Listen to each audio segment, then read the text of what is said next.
नमस्कार, आप देख रहे हैं भारतवर्ष 17। मैं हूं आपके साथ अक्षता मौर्य। आइए रुक करते हैं फटाफट खबरों की ओर।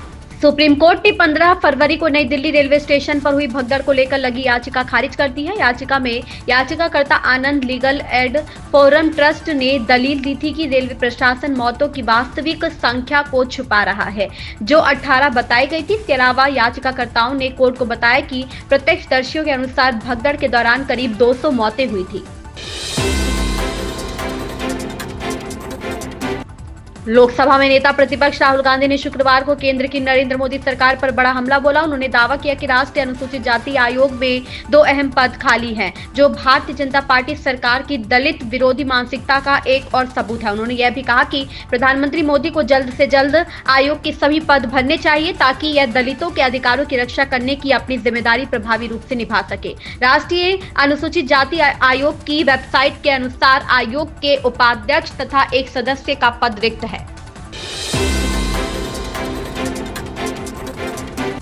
दिल्ली सरकार ने शुक्रवार को सुप्रीम कोर्ट में बताया कि वे राष्ट्रीय राजधानी में भी पीएम आयुष्मान भारत योजना को लागू करने जा रहे हैं। जस्टिस BR गवई और जस्टिस PK मिश्रा की पीठ के समक्ष दिल्ली सरकार ने यह सबमिशन दिया। इसके बाद दिल्ली सरकार की तरफ से पेश हुए वकीलों ने दिल्ली उच्च न्यायालय के 24 दिसंबर 2024 के फैसले के खिलाफ दायर याचिका के वापस लेने की मांग की, जिसकी सुप्रीम कोर्ट पीठ ने स्वीकृति दे दी।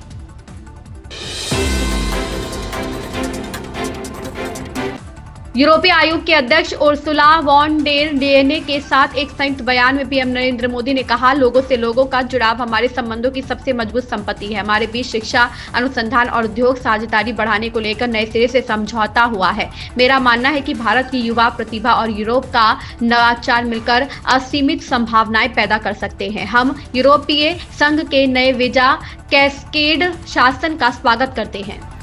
Friends, people to people connect हमारे संबंधों का स्ट्रॉन्गेस्ट एसेट है।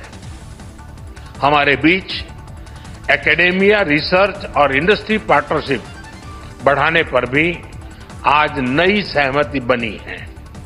मेरा मानना है कि India's young talent and Europe से innovation can together create limitless possibilities.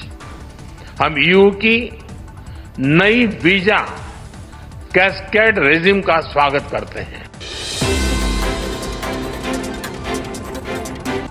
Karnataka के पूर्व मुख्यमंत्री और वरिष्ठ भाजपा नेता BS येदियुरप्पा को पॉक्सो मामले में पेश होने को कहा गया है। पॉक्सो मामले की अदालत ने इस संबंध में आदेश दिया है। अगली सुनवाई पहली फास्ट ट्रैक कोर्ट में होगी। कोर्ट ने सह आरोपी YM अरुणा रुद्रेश और मरालू सिदेया जी मरीस्वामी जी को भी समन जारी किया है। इन सभी को उसी दिन पेश होने के लिए कहा गया है।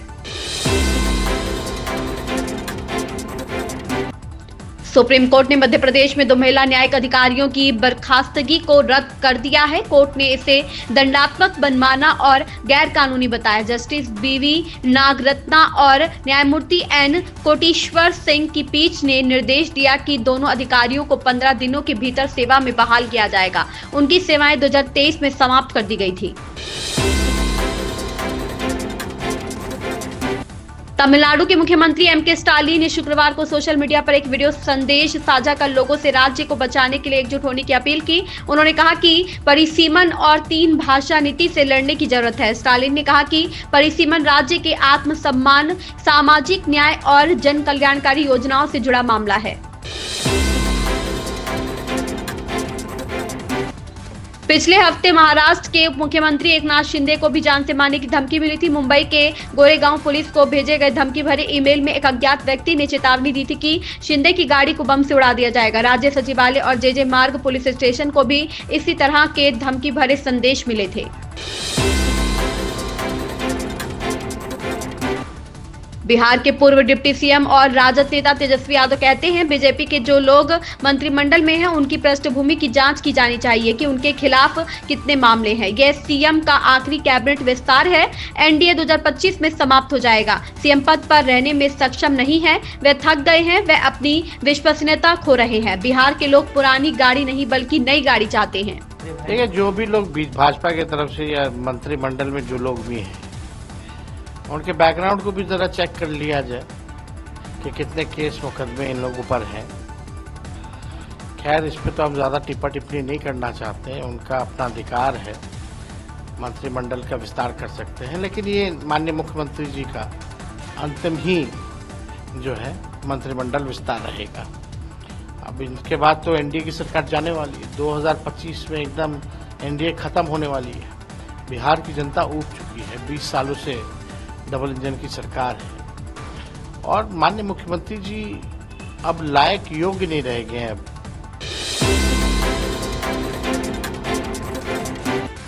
राज्यपाल आनंदीबेन पटेल 2 दिवसीय अयोध्या दौरे पर हैं। उन्होंने शुक्रवार सुबह रामलला के दर्शन पूजन किए। अयोध्या में वे कई कार्यक्रमों में हिस्सा लेंगी। उत्तर प्रदेश की राज्यपाल और कुलाधिपति आनंदीबेन पटेल ने शुक्रवार सुबह रामलला के दर्शन किए। राज्यपाल 2 दिवसीय दौरे पर अयोध्या में हैं। पहले दिन विद्या कुंड और सीता कुंड का अवलोकन किया था, साथ ही विश्वविद्यालय में छात्र छात्राओं की भित्ति प्रदर्शन को देखा था। इन खबरों में बस इतना ही। बने रहिए भारतवर्ष 17 के साथ।